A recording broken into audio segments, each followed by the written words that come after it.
All right, now let's spin it forward and head out to Los Angeles, where we can meet our good friend of the program, our writer for the Athletic, covering the Chargers and all things Jim Harbaugh, Daniel Popper. What's up, buddy? How are we doing?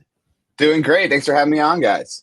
Yeah, man. Good to have you here. We have to start there, right? Like it's got to be the first question that everybody wants to know when you have been now tasked with going from I don't know a couple of interesting head coaches, but certainly not moving the national needle necessarily, to one of the weirdest head coaches this league has ever seen and most interesting man that this league has ever seen. What exactly is it like covering Jim Harbaugh and his news conferences and really just general demeanor?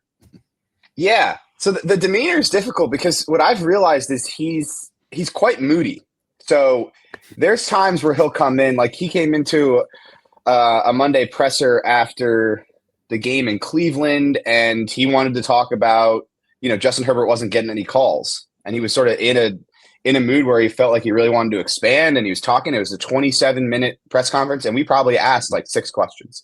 It was like you ask a question, and then he's just going to go. And then there's other times where he comes in and, like I asked him yesterday about the Bengals, expecting him to, talk about Jamar Chase and talk about Joe Burrow. He's like, yeah, good football team. Yeah. And then that was it. So it's like, as a reporter, it's a little difficult because, like, typically with football coaches, like their whole thing is like consistency. I'm the same person every single day when I show up. And that's likely what he is around players, but around the media, like it feels like his mood shifts and he sort of wears his heart on his sleeve. But as far as like what his impact on the organization, I sort of wrote it earlier this week. Like, I feel like he's raised the floor, and with the Chargers in this organization, there's just been so many letdowns, so many times where they've played down to opponents, lost games that they shouldn't lose. I brought up an example of 2021. Everyone thinks about that Chargers Raiders game in the finale where Justin Herbert led them all the way back and they missed the playoffs. 2 weeks before that, they went into Houston, played a 3-11 Texans team, and they let Rex Burkhead rush for 149 yards and 2 touchdowns. He never had more than 47 yards in a game for the rest of his career. And they lost that game. They gave 41 points to the Texans, and that's really the reason why they missed the playoffs. And there's just so many examples of that throughout Chargers history. And now it's like, okay, you play a bad Saints team, you win 26-8. You play a bad Browns team, you're up 27-3. You play a bad Panthers team, you win 26-3. Like there's a floor there as far as what he demands out of the team, how prepared they are for every single game, not looking too far ahead, taking it week by week. And so that's what gets you to 6-3 when you have an easy schedule. Now it's sort of like, well, what's the ceiling of this year's Jim Harbaugh team? And you're going to find that out over the next 5 weeks, and they play a lot of good teams. I mean, it's obvious the impact he's had on the field with the team, but I'm curious. I know the Chargers have had a hard time kind of getting a foothold in LA since the move. And how has the city, has the fan base grown and kind of latched on to his aura, or is it still a lot of crowds that are half of the opposing team's fans cheering for him? Yeah, I mean, it's been steady improvement. I've been covering the team since 2019. 2020 was the first season in SoFi, and that was obviously the COVID year. So 2021 was the first year with fans. Like, you definitely feel a little bit more buzz. I think Sunday against the Titans was the best crowd they've ever had. It was the first time that you felt like 3rd down and 7, you feel the stadium. We've all covered so many games. When you're in a great environment, you just feel that wave of energy. They play whatever their song is, the bell tolling, whatever it is at the stadium, and you just feel that wave, that surge of energy sort of come up through the sound and just also like the vibes of the stadium. That was the first time I really felt that. Now, Titans don't have a big fan base. The tickets were really cheap, so a lot of people that are usually priced out of the stadium were able to buy tickets. There's a lot of reasons for it, but I feel like every time the Chargers have gotten to this sort of point, right? Like, okay, they're building something here. Like, in Jacksonville in the playoffs, like they're up 27-0, right? if they win that game, they make it to the divisional round, like all of a sudden there's momentum. You've gotten to a sort of a seminal moment and you've done what you needed to do, which is win a football game and prove to the fans and people that are maybe on the fence that, hey, something's actually happening here.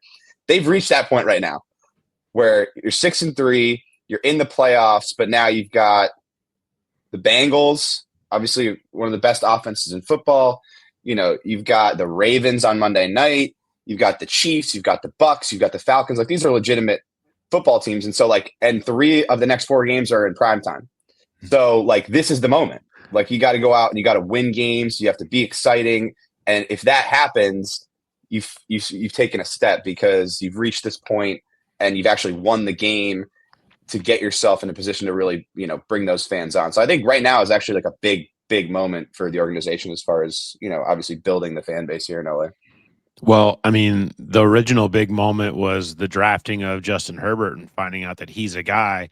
His career is so fascinating to me right now, just because, you know, he's come in and he's kind of been crowned as a real dude and he's slung it around, but he's just been kind of in the national background because of a lot of the other issues that you've mentioned earlier that have happened in LA. And now he gets the right coach and he gets the right kind of a winning atmosphere, but it's one that means diminishing his role. At least early in the season, it seemed like that was the case. And you're not seeing him. He's not being asked to do as much. And it seems like that's helping his efficiency. 11 touchdowns, only 1 interception.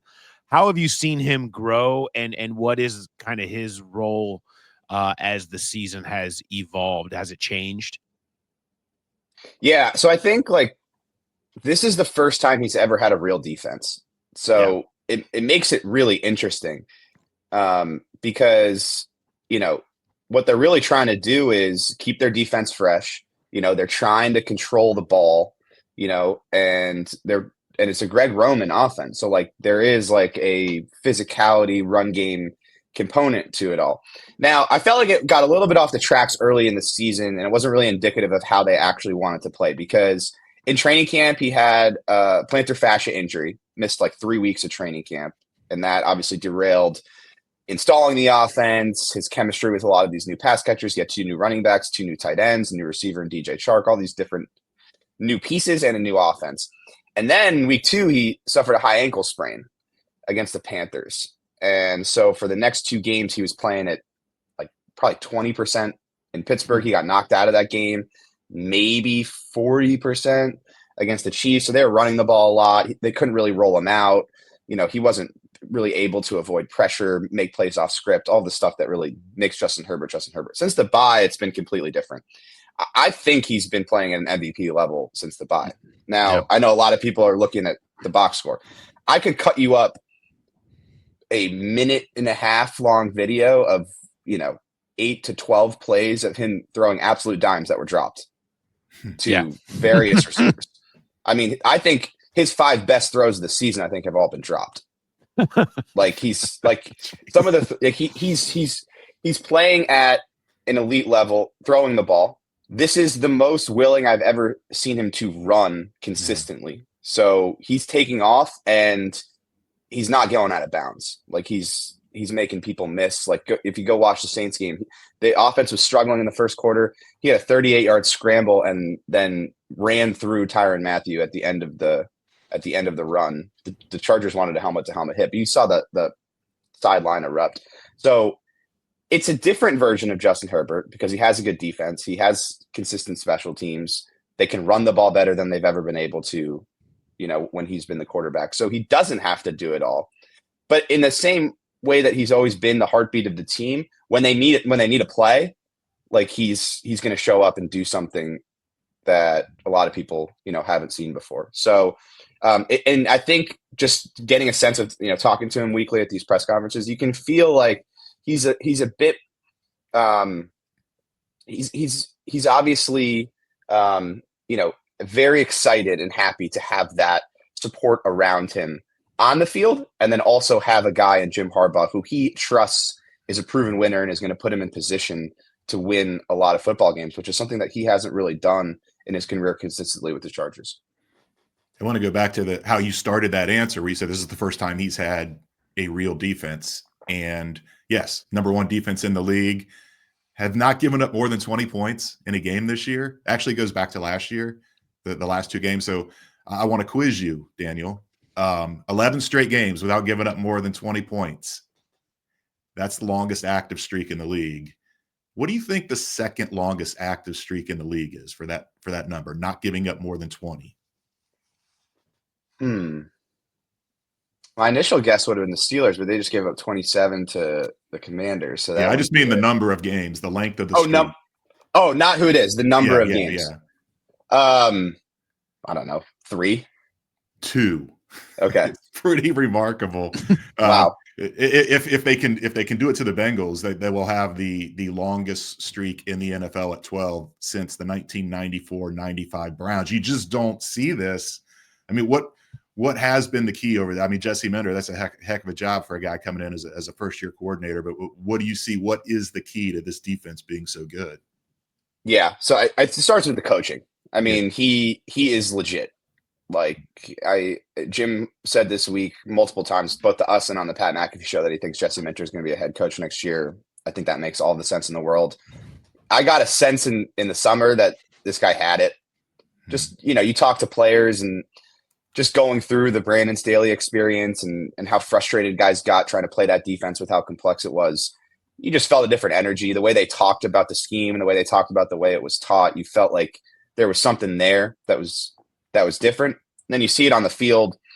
I think first and foremost, it's just a more simple defense. Like they're not asking as much from the guys on a week-to-week basis in terms of the game plan. They're not asking as much of the guys in terms of like the number of checks they have to make pre-snap. There used to be 8 different checks that they would have to make based on every specific motion because Brandon Staley wanted a solution for every single problem very specifically that he drew on the whiteboard.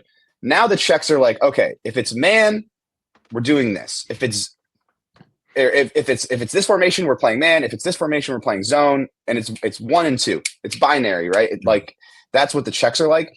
And so it makes it a lot easier. And you'll see guys like on the field, they're going like this, like that's what they're doing. They're like, all right, it's a condensed formation, we're playing man, or it's a Y formation, we're playing zone. Like, and it's that simple. So simplifying things has allowed guys to play faster. And on the back end, what's that meant? That's led to like a lot fewer breakdowns. So the one thing with the Brandon Staley defense was you had tons of coverage busts, and that led to a lot of explosive plays. You're not seeing that. Guys are connected. They know where they're supposed to be. And they're not getting beat over the top. They're giving up very few explosive plays so far. We'll see this week. The other part of it is there's a level of physicality that Jim Harbaugh demands. And as a result, all of his coaches demand. There's a standard of physicality. If you do not play with this level of physicality, you will not be on the field, period, end of story. And that's been drilled into them since OTAs. And that shows up in the run game. A big part of the bad defenses over the last 3 years before this season were they couldn't stop the run. They can stop the run now. And so you're getting better linebacker play from Deion Henley and Denzel Perryman against the run. Poona Ford has been like unbelievable. He couldn't get on the field for the Bills last year. And this year he's like playing at a Pro Bowl level, in my opinion. So he's a big difference in the middle. So they can stop the run. I think schematically the run game also creates more layers to the defense. So if there's a missed tackle, it's not a 60-yard touchdown.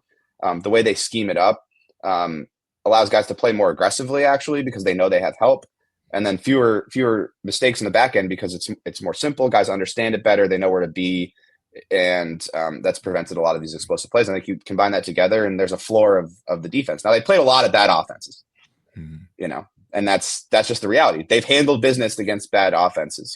They were okay against the Cardinals, which is a good offense they played, and they were okay against the Chiefs, which is a good offense they played. Now we're going to find out, like, okay, this is a good defense. Is it a great defense? And that's really the answer that we're going to find out here over the next 5 weeks. It's a type of an answer that you want to find out on in a primetime game. It's part of why it gets flexed. I mean, it's fascinating storylines on both sides. One team trying to show that it can hold on to its reputation, its luster, and another one that's trying to build one. And they might be passing each other, going different directions in the night when you look at kind of the way they're constructed and the way their seasons have gone so far. I'm fascinated by the matchup. I think it's going to be incredibly fun. And you mentioned a bunch of names of people that we talked about when the Bengals were searching for defensive line help and didn't get it this offseason. We talk about guys like even T.R. Tart, who, by the way, bad stat for Bengals fans. T.R. Tart has more interceptions than Geno Stone, who they thought they were going to bring in to be one of their prime turnover safeties, and now they're watching the guy they let walk out the door, T.R. Tart, actually get a pick. But that's the way it goes. Puna Ford also has an interception, by the way. Oh, there you go. There you go. So Puna Ford and T.R. Tart, both with more interceptions than Geno Stone this year. Sorry to bring out the sad stats for our Bengals fans that are listening. Looking forward to getting out to LA. It will be my first time back there since the Super Bowl. So I spent lots of time in LA last time we were out there, although didn't get to see much of it because it was the COVID Super Bowl. And so we didn't really get to do anything. It's great to cover a Super Bowl basically locked in your hotel room. Great times. But I look forward to getting out to LA and checking it out and seeing you out there, and appreciate you spending a couple minutes with us. And it should be a good time. We'll see you out there on this weekend.